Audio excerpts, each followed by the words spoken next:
দুদিন ধরে এত ঠান্ডা পড়ছে, এবার মনে হচ্ছে একটু বিরক্তিই লাগছে।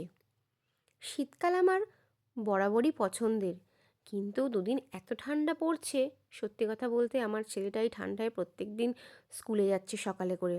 বয়স্ক মানুষরা কাজে বেরোচ্ছে, তো সত্যিই সবার একটু প্রবলেম হচ্ছে। আজ সকালে ঘুম থেকে উঠে দেখি অতিরিক্ত কুয়াশা।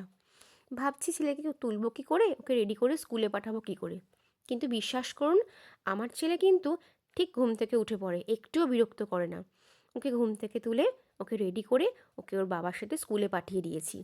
তারপর আমার রোজকার যা কাজ থাকে, স্নান করে ঠাকুরকে দেওয়া, ঘরদোর গোছানো, তো সেই সবগুলোও করে নিয়েছি। দেখুন, আমার দুই দাদা শীতকালে প্রচুর ফুল চাষ করে। গোলাপ ফুল, বিভিন্ন রকমের ফুল। আমি সত্যি কথা বলতে ফুলগুলোর নাম আমি জানি না। এত সুন্দর দেখতে লাগে, টবের উপরে লাল, সাদা, পিঙ্ক, মানে সব ধরনের গাঁদা ফুল, সব ধরনের ফুল চাষ করে, প্রতি বছরই করে। আমার তো দেখতে ভীষণই ভালো লাগে।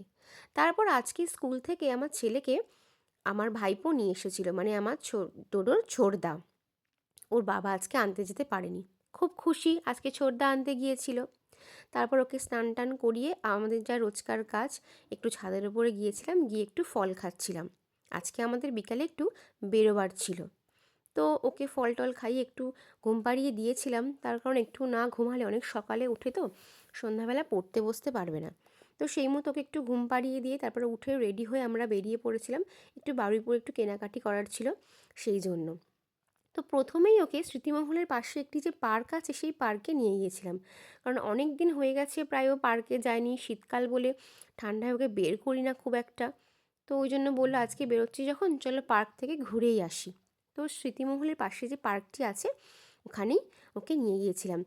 এই জিনিসটা ও ছোটো থেকে চড়তে ভীষণ ভালোবাসে, যদিও এখন অনেকটাই ও বড়ো হয়ে গিয়েছে, কিন্তু তাও চড়বে। মেলায় আসলে বলুন আর কোনো পার্কে গেলে বলুন, স্লিপ তো ওর বরাবরই পছন্দের। তো সেই সব চড়ে নিয়ে আমরা চলে গিয়েছিলাম বারুইপুরের বাজারে।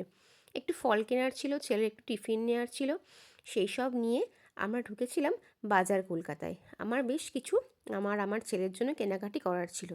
তো বাজার কলকাতায় ঢুকলেই তো মনে হয় যেন সব নিয়ে নিই, কিন্তু সব তো আর নেওয়া যাবে না, যেটা দরকার সেটাই নিতে হবে।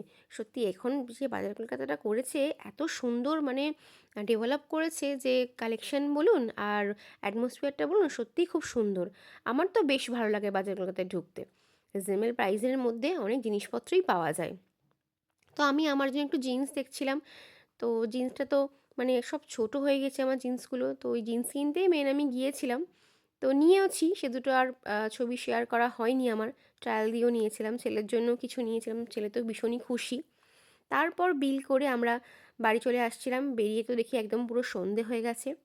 বাড়িতে এসে আজকে আমাকে একটা স্পেশাল রান্না করতে হয়েছে। আজকে রাতের ডিনারে ছিল আমাদের বাটার চিকেন। শীতকাল হলেই না রাতের বেলা কিছু না কিছু খাওয়ার খুব ইচ্ছা করে। তো বাটার চিকেনটা আমি সম্পূর্ণ নিজের মতো করে করেছি। মাংসতে প্রথমে আদা রসুন বাটা, লেবুর রস, গোলমরিচের গুঁড়ো, এই সবগুলো একটু মাখিয়ে রেখে দিয়েছিলাম। তারপর মাংসটা একটু ভেজে নিয়েছিলাম, আর ওদিকে কড়াইতে বাটার গরম করে একটু আদা রসুন পেঁয়াজ টমেটো কাজু বাদাম পেস্ট করে নিয়েছিলাম।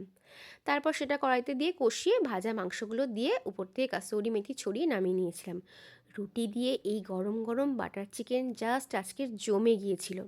তো খাওয়া দাওয়া করে আমরা উপরে চলে এসেছি শুয়ে পড়ার জন্য, কারণ কালকে আবার ছেলের স্কুল। তো কেমন লাগলো আমার এই ভিডিওটা অবশ্যই জানাবেন। এই এত শীতে আপনারাও কেমন আছেন, কেমন কাটছে আপনাদের এই শীতকাল, জানাতে পারেন। ভালো থাকবেন, সুস্থ থাকবেন, ধন্যবাদ।